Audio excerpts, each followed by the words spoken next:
The Last of a Drive and Breed podcast is brought to you by DaftonClassic.com. Because I daily drive my 1970 Westfalia, I know the difference between parts that will work and parts that are truly reliable. I started Dafton Classic to help those who drive classic Volkswagens get access to top quality parts for their daily drivers, their show-winning restoration projects, and everything in between.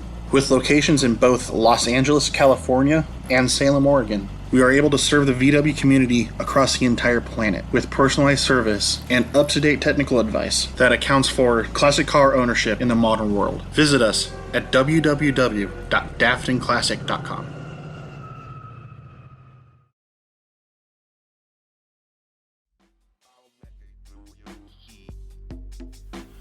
Hello, and welcome to episode 7 of the Last of a Drive and Breed podcast. This episode is going to be different in that this week we don't actually have a guest. Ian, the owner of a GMC Cyclone and who was flying out here to do a cross-country road trip with a new to-him Chevy Suburban, had to cancel, and I hope that we will get to record that episode in this coming week. And so, in lieu of sharing his stories, I posted on the Last of a Driving Breed podcast discussion group, asking if sharing some of my own stories to fill in the gaps would be appropriate. This podcast is not about me. It's not supposed to be about me. But now that Mark has left this podcast officially with a new job, I'm left alone to proceed with this project. And the consensus in the group was it's perfectly appropriate. And so with this episode, I'm going to present to you 3 stories. Daily driving classic cars is a unique lifestyle, and I don't use that word lightly, lifestyle. Since I bought my first car at 18 years old, a 1972 Super Beetle, which I'm fortunate enough to still have, I've owned nearly 25 cars, the newest of which was a 2003, which I only had for 3 days. My newest proper daily driver was in 1999, and everything else has been between the years 1969 and 1986. This episode will cover a few stories and reflect on why this podcast is important to me. I also want to give my gratitude to one Nick Roman, known as the Roman from Regular Car Reviews, for permission to include his recently released song, The Great Unknown, in the final segment of this episode. You can find the original song on YouTube on the Regular Car Reviews channel, as well as Bandcamp. Links are in the description for this podcast. Thank you for listening, and for your feedback that made this episode possible. I hope you enjoy the $400 Comanche, my first drive in a Porsche 911, and Panel Gone camping.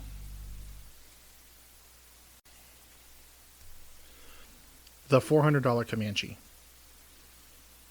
Most people know me as a Volkswagen nut, and fairly so. This week, I picked up my 17th Volkswagen. And at the time of this writing, I'll likely be getting back Volkswagen number 8, which not 1 month ago, I traded for a 1987 Transporter panel van, the Panel Gone. I daily drive a 1970 Westfalia with a high roof, which came after a 1969 Beetle, which I dailied for several years. VWs are just a common sight in my driveway. But it might be surprising to learn that, growing up, my family didn't have a Volkswagen. Not one that I remember anyway. When I was really young, my dad had a bus that I barely, if at all, remember. It was gifted to him, and then 9 months later, I think, it was sold. I barely remember the Mitsubishi that my mom drove until my 6th birthday, at which point she got a Caravan. Rather, my dad has a Ramcharger and a Jeep Wrangler, the YJ with the square headlights. It's not the same one we had when I was a kid. That one was a tan with a 4-cylinder, but he still has a Jeep YJ. My grandfather had a CJ when I was born. Then he got a TJ, and now he has a short wheelbase JK Rubicon. My aunt has a TJ. My father's current YJ came from his cousin, who now has a JK Rubicon. And that cousin's father had the YJ, but has since gotten a TJ, if memory serves correctly. My grandmother also has an XJ, the Square Cherokee. It was then replaced with the very first of the WJs, a 1999 Grand Cherokee, which was meant to be my first car several years later when they replaced it with a WK, the 2005 or 2006 Grand Cherokee. My folks now have that one too, but the 1999 Grand Cherokee was what I took my driver's test in, as did my sister. Point is, I was a Jeep kid in a Jeep family. Even if I wasn't a car guy growing up, I was still driving a Jeep during my first year of college. And it was the following spring that I entered college that it was decided I needed to just buy my own car. Driving the Grand Cherokee was taking a toll, and it wasn't something that I felt comfortable repairing, nor my parents paying to have repaired. So it was decided that I would buy a 1972 Super Beetle that we found on Craigslist. And unfortunately, not long after I bought it, the growing pains of young adulthood forced me to sell it. The hard path of trying to balance college, young adulthood, trying to earn some money, they were tough. And between the ages of 19, 20, 21 years old, it was rough not having a car. But eventually I hit 22 years old. After a rough spring of bouncing between friends' couches, I was finally able to settle with my best friend and his family in a stable living situation, and life had started looking up for me. Shortly after moving in with my friend, I took a job from my folks' neighbor, doing menial labor for his contracting and remodeling company. Unbeknownst to him, he had also just purchased the truck that would take care of me for several years to come. In his fleet, his employee vehicle, as it were, was a 1989 Jeep Comanche pickup truck. The Jeep is a short wheelbase model. It's red, and it has gold vinyl stripes on the side that read Sport Truck. It's two-wheel drive, which might put people off, but to its credit, it also has the 4-liter inline-six engine, a 5-speed manual transmission, and a factory Dana 44 rear axle with a limited slip. At the end of that summer, I bought it from my boss for $400, and we parted ways. At which point, I struck out on my own, doing general labor jobs around town. Painting, landscaping. I even started what would become Dafton Classic because of it. Dafton Part Source, as I conceived, came from roaming the pick-and-pull junkyards for U-joint saddles and their associated hardware, figuring I could sell them on if I didn't use them myself. That truck took me to Beaverton to get a $250 snowmobile, which I parted out inside my dad's shop and got started on eBay. Across the street from which I started detailing a car collection, which expanded into mobile car detailing all over town, in the Jeep. With a little bit of money, the Jeep Comanche could take me anywhere and everywhere. And indeed, come fall of 2013, it would. I got a job offer in Los Angeles at a Corvair shop. And with all the cash that I had, all of my tools, a few trinkets and mementos from home, the Jeep Comanche and I embarked on a 1,000-mile journey from Salem, Oregon to Los Angeles. That Jeep was everything to me. When I bought it, it had a dead hole on number 6. But because it was number 6, I just unplugged the injector. Moving to LA, I drove my inline 5-cylinder Comanche from Pasadena to Gardena every day for about 6 months. And then I moved to my present home in Canoga Park in 2014 after taking up a job in Glendale. My present commute from Canoga Park to Glendale, one way, is about 30 miles. And the Jeep was perfect. Every day it would start up, every day it would run, every day it would make an obnoxious noise, but it wouldn't give up. It was something I could rely on day to day to day. And then on the weekends that summer, I discovered the Snake, a 2-mile stretch of road in the Santa Monica Mountains, part of Mulholland Highway, and famous for being about as close to a Japanese Toge mountain road as one can get. I would take the Jeep up to the Snake every weekend for several months. With my nicer tires on the front, I started driving the curves, letting the slightest little bit of oversteer come out. That Jeep was not fast, and it stuck out like a sore thumb amongst all the sport cars and the sport bikes that would frequent the Snake. But boy, was it fun. In 2015, my Oregon driver's license was expiring, and I had actually reacquired Evelyn the prior Christmas. I even bought, in May 2015, my first full-size pickup, a classic 1976 Dodge D100.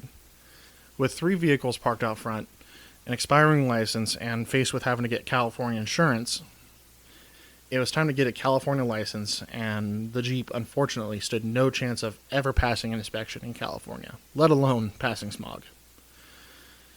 It was time to take it back to Oregon. My folks agreed to store for me, and a friend had come down on a separate trip anyway, so we can make the 2-day trip up the east side of the Sierra and get it home. And it was on this trip that the Jeep, finally, after years of use and abuse, and faithful companionship through some big life events, that the truck started to break down. We were outside of Janesville, our destination for the night, that I took a wrong turn in the dark and we ended up on a dirt road. Being enthusiastic and spirited in the dirt, I did a donut and burned out of the dead end with a very loud bang in the back end. The truck still drove.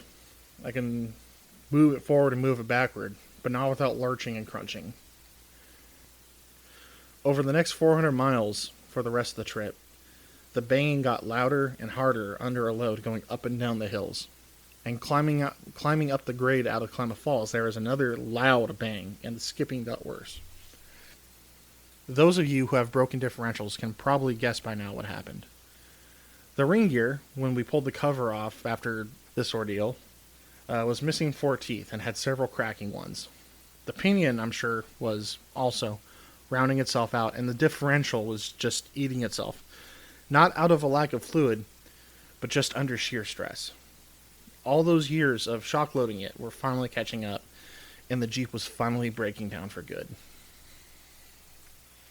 Now, say what you want about Jeep and Chrysler quality at this point, but I'm actually less sad about this ordeal. I'm more proud of the spirit of the Comanche because of what it did. It had its component failures. The U-joint saddles broke, and I fixed them on the side of the road. The starter died, but I picked one up at CarQuest and replaced it while getting gas at a gas station. The water pump failed, and the replacement water pump actually burst the original radiator. But these aren't things that you judge a truck by. These things can happen to anyone at almost any time. And certainly you can't judge a $400 truck for this. And so, in this context, therein lies what was so great about that Comanche. Its final resting place was where it needed to get parked. You had to give him one last immobilizing bang from the back end, right where we needed to park it. 3 years and 50,000 miles of daily driving, off-road mashing, snake thrashing, donuts, burnouts, slides in the rain. That little truck refused to give up right up until I didn't need to rely on it anymore. And how many vehicles can really say that? I love my Comanche in the same way you love a 3-legged dog. You know it's not right, but it doesn't. It doesn't care. That Jeep didn't care that it was broken. It just cared that it was being driven. The Comanche is now staying with my friend on his farm. The years of sitting made it an unfortunate host to some squirrels and moss. And so in 2019, we moved it to a barn where, slowly, my friend and I can give it the rebuild it deserves. I'm a VW guy. To this day, I daily drive and have daily driven air-cooled VWs since I brought Evelyn to Los Angeles. But there will always be a special place in my heart for that Comanche. That's why I refuse to sell it. It will be rebuilt one day. It deserves to be rebuilt. I owe that truck everything I have today.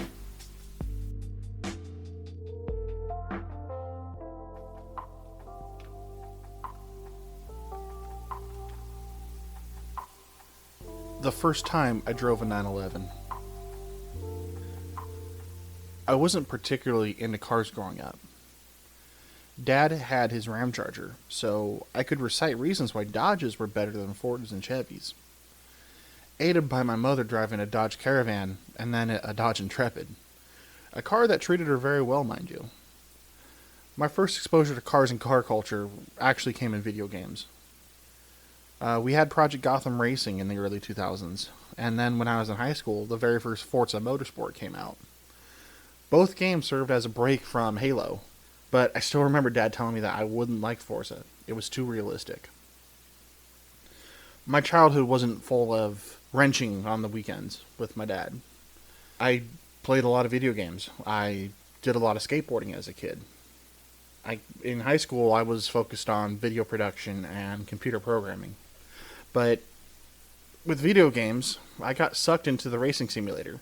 Forza had Der Nürburgring on it, a track I had zero concept of other than it was also in the Project Gotham series. Forza Motorsport 2 also had the brand new Z06 C6 Corvette. Boy howdy, what a cool car.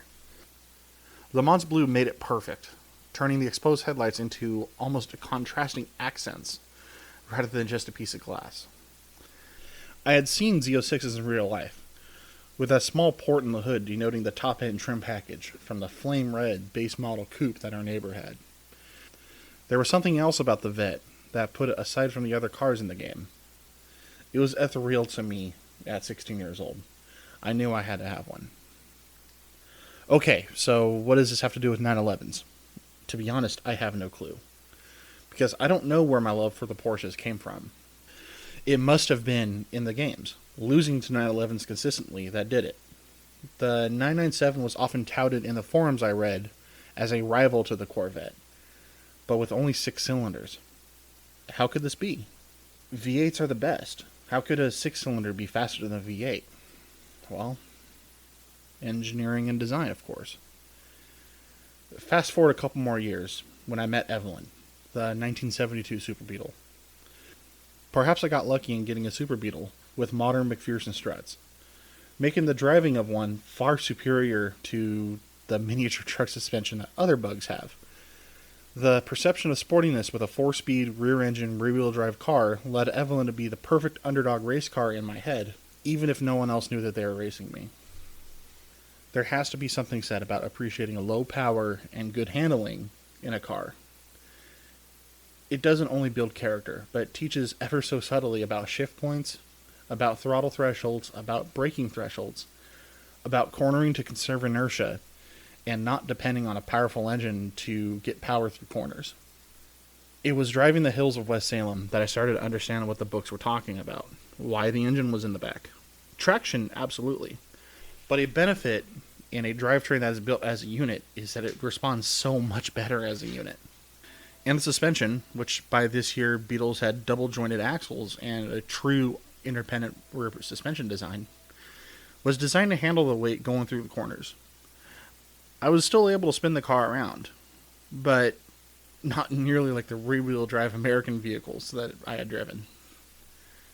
While the car wasn't really going to be a great drifter, it was still a sprightly driver's car for carving corners, and eventually I was figuring out, even with the skinny tires, how to gain on the Hondas my friends were driving on the twisty downhills. Evelyn is almost magical in how intuitive driving her became when it came to doing things I really couldn't afford to do. But she pulled me to keep driving harder and faster, and eventually you start wondering maybe 50 horsepower isn't a hindrance, but a handicap to keep you in check. This all played into how I started using Porsches in the video games. Because it worked. Where straight lines definitely favor the Corvette, the Porsches could catch them in the corners with a higher traction threshold under lateral loads. This all started clicking intuitively, and I've maintained that I will own a Corvette Z06 one day to entertain the child in me.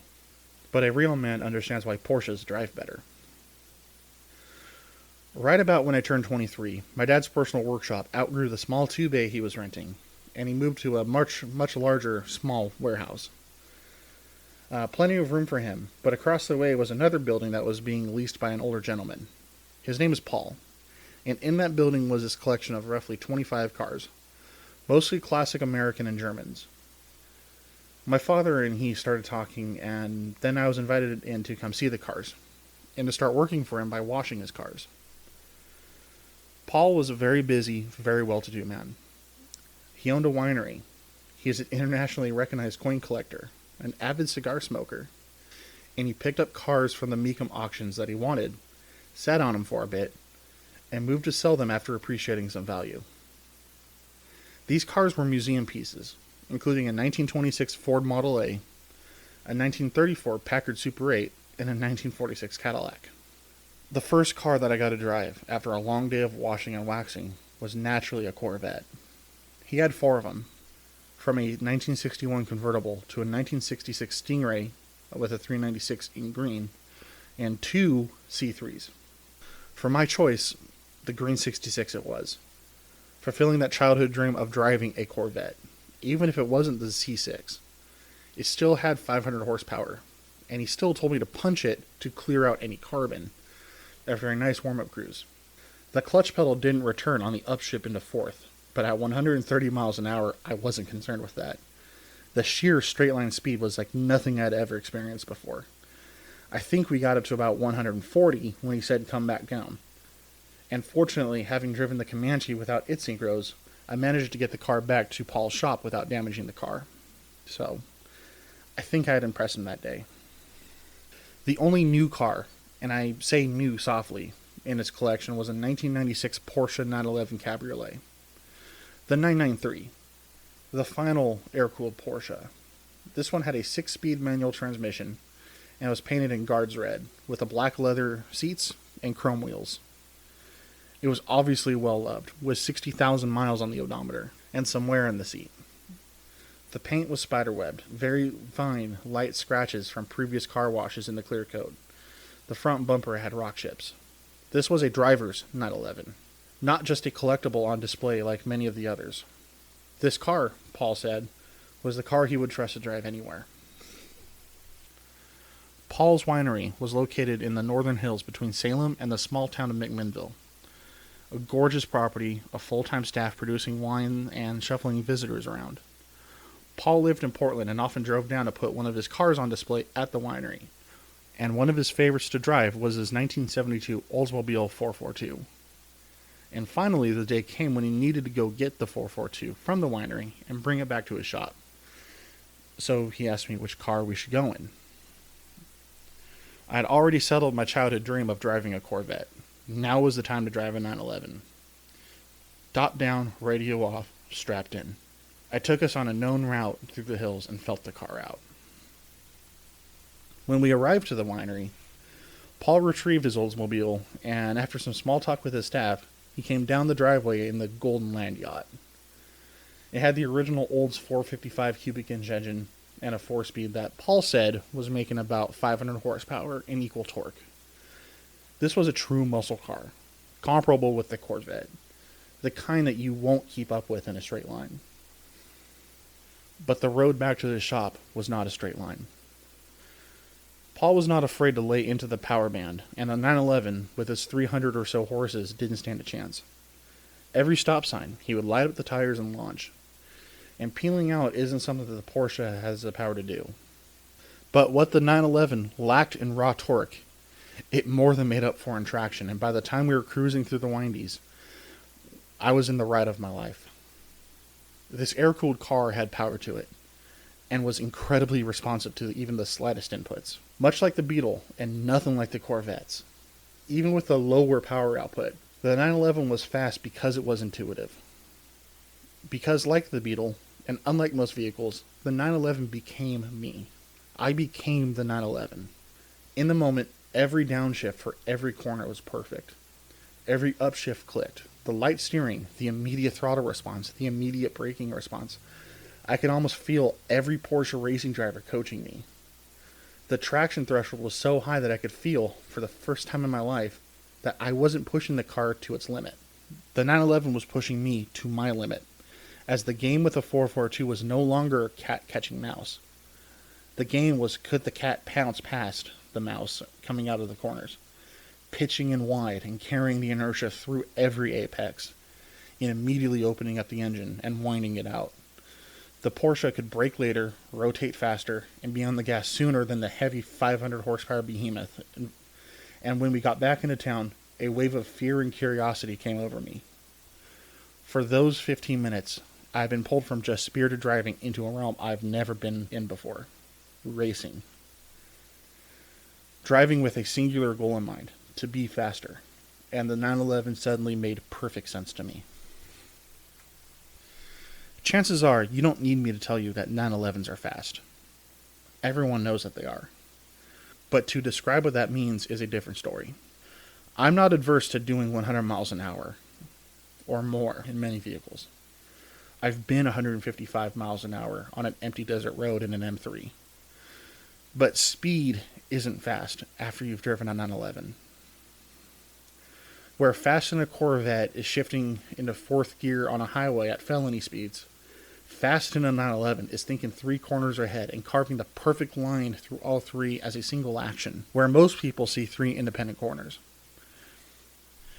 Fast in a 911 is taking 25-mile-an-hour corners at 60 and 45-mile-an-hour corners at 90 without cutting lanes, without chirping tires, and without even thinking about it, because your head is hundreds of feet in front of your body. There's no other car like it. Drive a 911 if you ever get the chance. And if you do, drive it properly. It's an unforgettable experience that will redefine what it means to be a car enthusiast.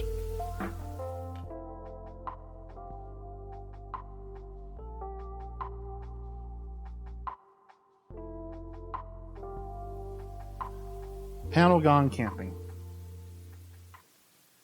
In the first episode of this podcast, I interviewed an eccentric VW maniac by the name of Cliff. The OG of the VW community as far as I'm concerned. And we didn't even cover the entirety of his collection. Just some of the rarities and the oddities that he keeps in his backyard. One vehicle that we didn't touch on was the Panelgan, which is the name I'm using for a specific kind of Vanagon, which technically isn't even a Vanagon. The U.S. market received the Type 25 Transporter, Westfalia Campmobile, and the Syncros as Vanagons. Overseas, of course, there were also single cab and double cab pickups, and also some panel van body transporters. Cliff had one that he purchased in Sacramento from a Vanagon collector. It was originally sold in Canada with a 2.1 liter water-cooled flat 4 and a 4-speed manual transmission. The side panels are absent of windows, where the frames aren't even cut out with the exception of the sliding door. It's as base model as base models could get, and Cliff was, for once, done with a vehicle. He called me a couple weeks after our podcast episode, asking me if I would trade my Sport Bug for his Panelgan, and the decision was made to proceed. The Panel, being a smog car, however, would have to go to Oregon to get registered there, where back home we don't have smog. The Sport Bug is important to me. For $1,000, it was a running and driving Super Beetle that just so happens to be a perfect pairing to Evelyn, the 1972 Super Beetle. It was the first car that my writing got published in a magazine with, but in the end, it was actually my dad who had bought it and who rightfully owned it. And this was a trade that couldn't be passed up. So I facilitated getting the Panelgan, and my dad flew down to LA from Oregon so that he can drive it back home. In my family, we don't look at long road trips as burdens. If we can drive, we drive, and we enjoy it. I see my folks a few times a year now. They try to come down to LA once a year, and I always find an excuse or 2 or 3 to drive back to Salem. I think often about how much life is changing and how much has changed from one visit to the next.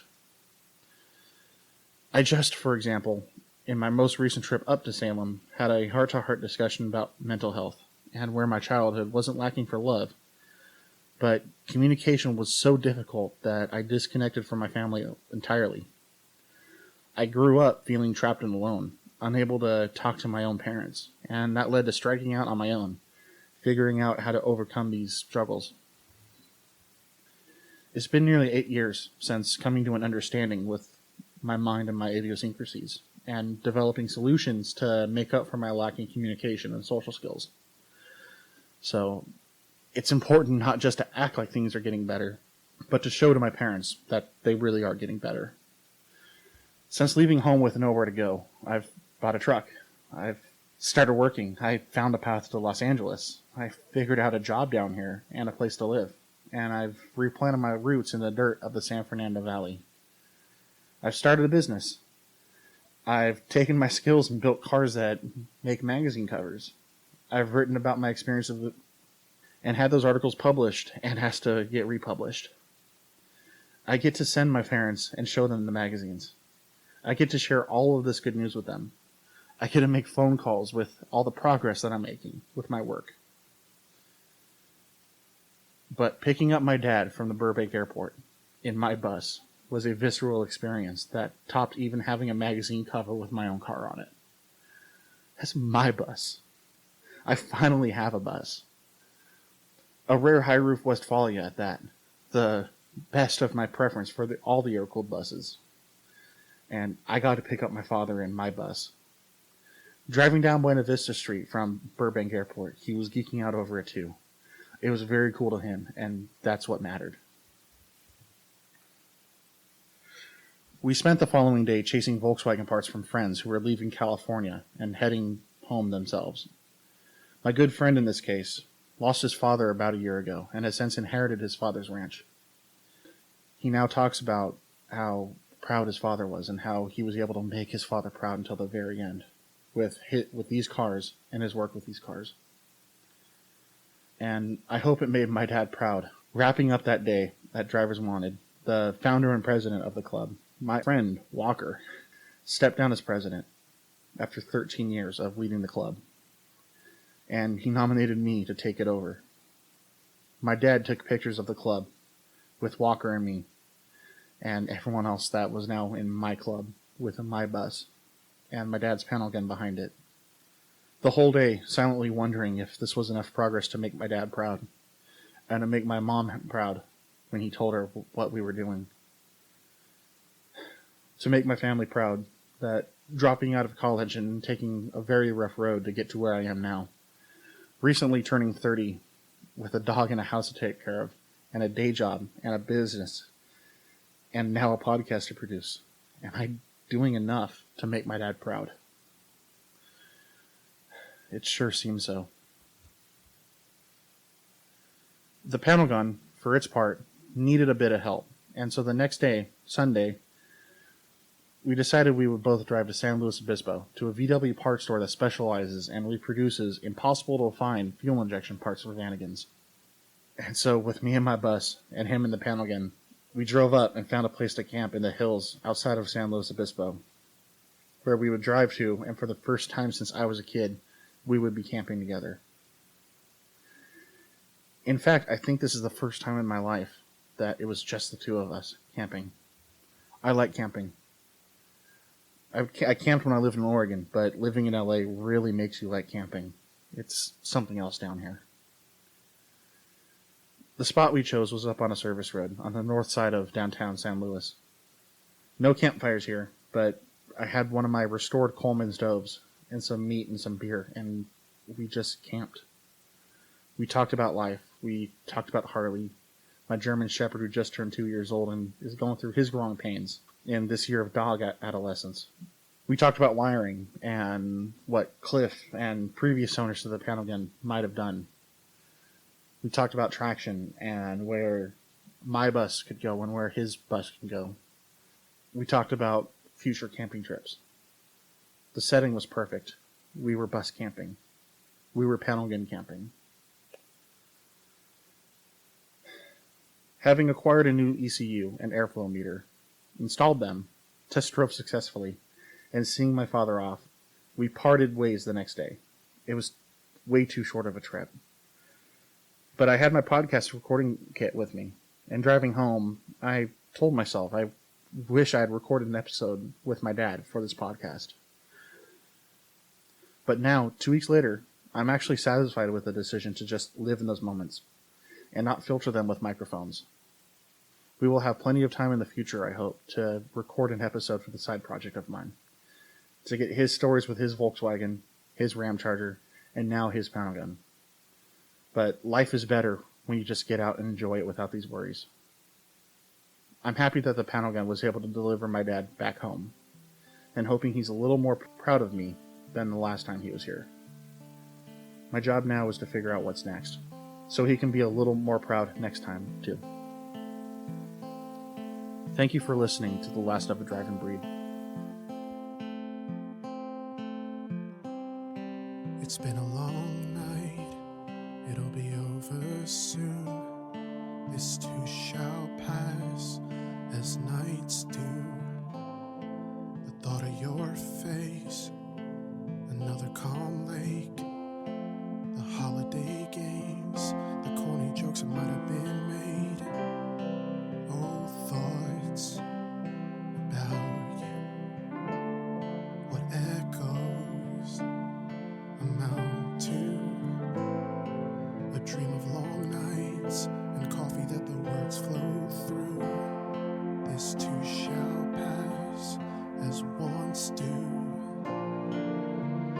Sometimes the world I know is better than I've known, but sometimes for all I've grown, I miss the great unknown.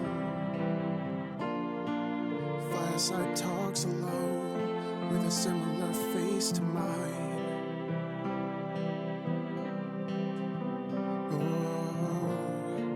Beyond the cold and snow, another green place to drive. Looking at the past ahead, futures in a day gone by, fishing by the riverbed. Let's try fabricated memories. Yesterday's a box can hold, memories of love to life in film rolls, from warm nights to road salt, from bug bites to cold walks. You were making it up, and I think I am too, passing on old traits as we do. Sometimes the world I know is better than I've known, but sometimes for all I've grown, I miss the great unknown. Fireside talks alone with a similar face to mine.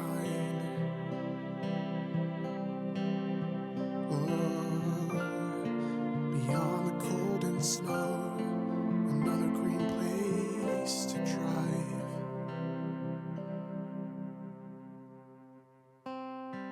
Let's go,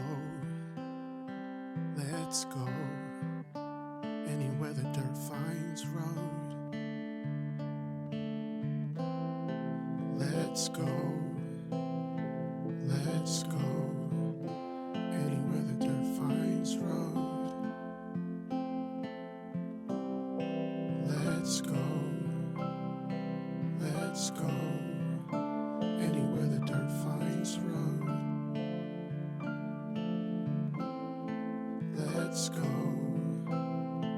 Let's go, anywhere the dirt finds road. Sometimes the world I know is better than I've known, but sometimes for all I've grown, I miss the great unknown. Fireside talks alone with a similar face to mine.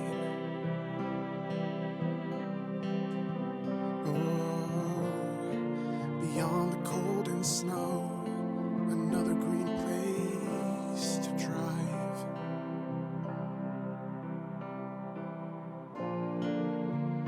Sometimes the world I know is better than I've known, but most times the ones I love are all I'm thinking of.